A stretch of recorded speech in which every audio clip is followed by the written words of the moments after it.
Hello. Today I'm going to show you how to remove the slide-in racks on your Aura Cage oven. This is outtake oven and standalone version of it.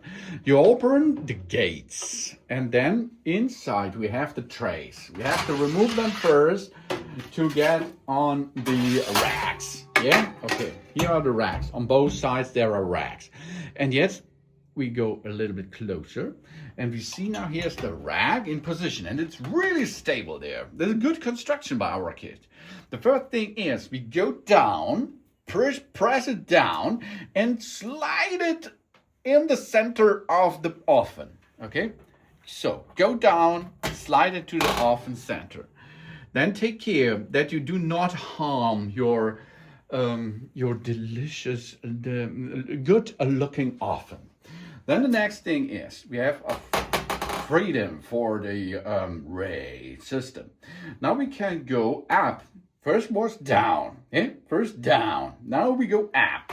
We go up and there it is. Yeah? I will show you a closer look. Okay? You can see these are the positions down, facing down, and the other side is facing up. Because of these two directions, we will have a clamp in it. This is like a spring, yeah?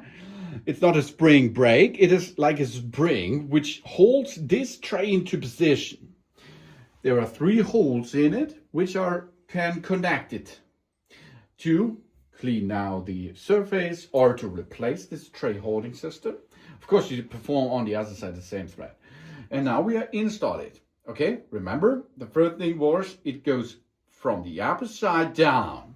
So we now get this into position, into the holes. Okay, now you can see we have 3 gliders and a little bit closer. Now we have to bend it a little bit down and take contact. And we are back in position. Woo! That was good, huh? Yes. Now we are inserting the trays again. Here we are. There's another one on the bottom side. And we are done with that. That was a good job, huh? Good job for us at the Aura Cage oven. Thanks for watching and please subscribe me. Give me positive feedback up to see again on my channel. Till soon.